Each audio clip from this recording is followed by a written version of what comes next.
நண்பர்கள் அனைவருக்கும் இனிய மாலை வணக்கம். இந்த வீடியோவை பொறுத்த வரைக்கும் புதிதாக தேர்வுக்கு தயாராகி கொண்டிருக்கின்ற நண்பர்களுக்கு பிஎட் முடிச்சுட்டு டிடிஎட் முடிச்சுட்டு நாம் இன்னும் டெட்டு பாஸ் பண்ணல, இனிமேல் எழுதி என்ன பிரயோஜனம், ஏற்கனவே இத்தனை லட்சம் பேர் தேர்ச்சி பெற்று காத்திருக்கிறாங்க, அவங்களுக்கே பணி வழங்க நமக்கு வழங்க போகிறாங்களா அப்படின்னு நிறைய பேர் நினைப்பீங்க. அதாவது அவங்களுக்கு உண்டான ஒரு பதிவு தான். என்ன அப்படின்னு கேட்டிங்கன்னா, ஒரு காலகட்டத்தில் சீனியாரிட்டி அப்படின்னு சொல்கிறப்போ பல லட்சம் பேர் சீனியாரிட்டியில் காத்துட்டு இருக்கிறாங்களே, இவங்களுக்கெல்லாம் போட்டுட்டு நமக்கு எப்போ வேலை கிடைக்க போகுது, எதுக்காக படிக்கணும் அப்படின்ற ஒரு கேள்வி அப்போ இருந்திருக்கும். அவ்வளோ பேர் காத்து கொண்டிருந்த நிலையில் அடுத்ததாக ஒரு மாற்றம், சீனியாரிட்டி அப்படின்ட்டு டிஸ்ட்ரிக்ட் சீனியாரிட்டியில் இருந்தது. அப்புறமா எக்ஸாம் வச்சாங்க, அந்த மாற்றம் வந்தது.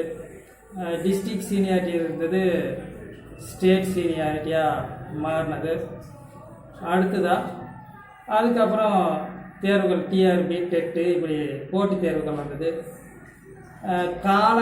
காலத்துக்கு தகுந்த மாதிரி சூழலுக்கு தகுந்த மாதிரி அப்பப்போ மாறிக்கொண்டே இருக்கிறத நீங்கள் கவனிக்கணும். எந்த ஒன்றுமே நிரந்தரமானது அல்ல, சரிங்களா?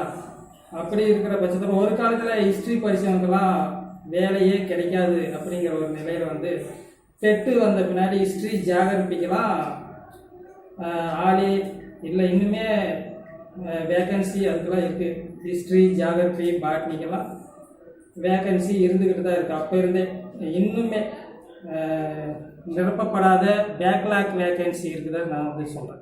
அவங்களுக்கெல்லாம் பேக்லாக் வேக்கன்சி இன்னும் இருக்குது, சரிங்களா? அப்படி இருக்கிற பட்சத்தில் தேர்வர்கள் புதிதாக தேர்வுக்கு தயாராகி கொண்டிருக்கின்ற நண்பர்கள் படிக்காமல் விட்டுற வேண்டாம். காலச்சூழல் மாறிக்கணுமே இருக்குது, சரிங்களா?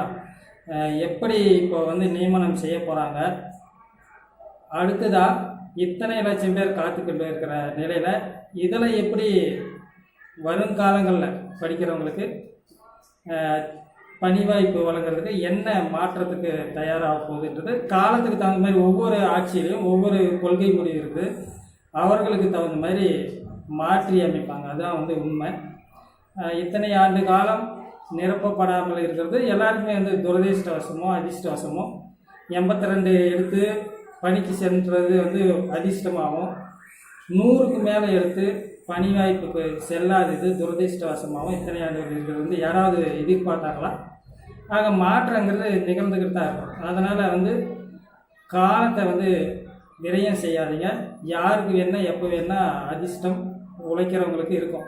எப்போவோ +2ல் எடுத்த மார்க்கு அன்றைக்கு அவங்களுக்கு உதவிச்சு, சரிங்களா? இன்றைக்கு உழைத்த உழைப்பு காலதாமதமாயிடுச்சு, சரிங்களா? அதனால் டெட்டு எழுதின பின்னாடி ஒரு போட்டித் தேர்வுன்னு ஒரு ஜீவம், அடுத்தது அதை ரத்து பண்ணுவாங்களான்னு ஒரு எதிர்பார்ப்பு, இப்படி மாறிக்கிட்டுமே இருக்கும்.